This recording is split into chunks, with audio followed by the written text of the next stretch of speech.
Hello friends, சிறகடி ஆசையில் இன்றைக்கி என்ன நடந்துச்சுன்னு பார்க்கலாம். இங்கே நம்ம பாட்டி வந்து வீட்டுக்கு வந்துடுறாங்க. அவங்க பார்த்துட்டு டெக்கரேஷனெல்லாம் ரொம்ப சந்தோஷமாக இருக்குது. ஏன் இந்த மாதிரிலாம் பண்ணியிருக்கீங்க அப்படிங்கிற மாதிரிலாம் கேட்குறாங்க. உடனே அண்ணாமலை இருந்துட்டு, என்னம்மா உங்களோட 80வது பிறந்த நாள், இதை நாங்கள் நல்லா கொண்டாடுறது இல்லையா அப்படிங்கிற மாதிரி. உடனே மீனா இருந்துட்டு, ஆமாம் பாட்டி, மாமா தான் வந்துட்டு 2 நாளாக இதை பண்ணலாம் அதை பண்ணலாம்லாம் சொல்லி செஞ்சிட்ருக்குறாங்க அப்படிங்கிற மாதிரி சொல்லிகிட்டு இருக்கவும், சரி சரி அப்படின்னு அவங்களும் பேசிகிட்டு இருக்காங்க. அப்போ பார்த்து நம்ம அண்ணாமலை வந்துட்டு, அம்மா அவங்களுக்கு கிஃப்ட் கொடுக்கறதுக்காக எல்லாரும் நிறைய வாங்கியிருக்காங்கம்மா.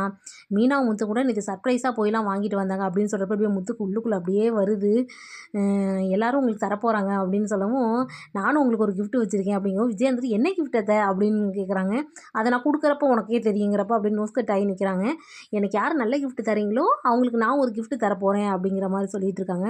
உடனே ஆளாளுக்கு பாட்டி என்ன கிஃப்ட் தருவாங்க அப்படிங்கிற மாதிரி எல்லாம் நினச்சிட்டு இருக்காங்க. உடனே நம்ம மனோஜ் இருந்துட்டு, ஒருவேளை பாட்டி ஏதாவது இடம் ஏதாவது நமக்கு எழுதி வைக்க போகிறாங்களோ அப்படிங்கிற மாதிரிலாம் ரோகிணிகிட்ட பேசிகிட்டு இருக்காங்க. பார்க்கலாம் பார்க்கலாம், நாளைக்கு தெரிஞ்சு போயிடும் அப்படிங்கிற மாதிரி. இங்கே ஆனால் நம்ம முத்து இருந்துட்டு மீனாட்ட போயிட்டு, சரி நான் வெளியில் போயிட்டு வரேன் அப்படிங்கவும், என்னங்க சொல்கிறீங்க, பாட்டி வேற வந்திருக்காங்க, ஏன் வெளில கிளம்புறீங்க அப்படிங்கவும், இங்கே இருந்தேன்னா நான் டென்ஷன் ஆயிடுவேன், எப்படியே எனக்கு கோவமாக வருது, இங்கே பாரு பாட்டி பிறந்தநாள் அதுவுமா கொடுக்கக்கூட எதுவும் இல்லாத மாதிரி இருக்குது, இங்கே இருந்தால் நான் எதாவது கேட்டு சண்டை போட்டுவேன், நான் போயிட்டு வரேங்கவும், ஆமாம் ஆமாம் நீங்கள் போயிட்டே வாங்க, நீங்கள் ஏதாவது பிறந்தநாள் அதுவுமா ஏதாவது பிரச்சனை பண்ணிடாதீங்க, ஆனால் பாட்டிக்கு ஏதாவது தரணுங்க, ஏதாவது ஒரு சிம்பிளாவது ஏதாவது செய்யணும்னு யோசிச்சுட்டு இருக்காங்க. பார்க்கலாம் நாளைக்காவது ஏதாவது சண்டை வரப்போதா என்னன்னு.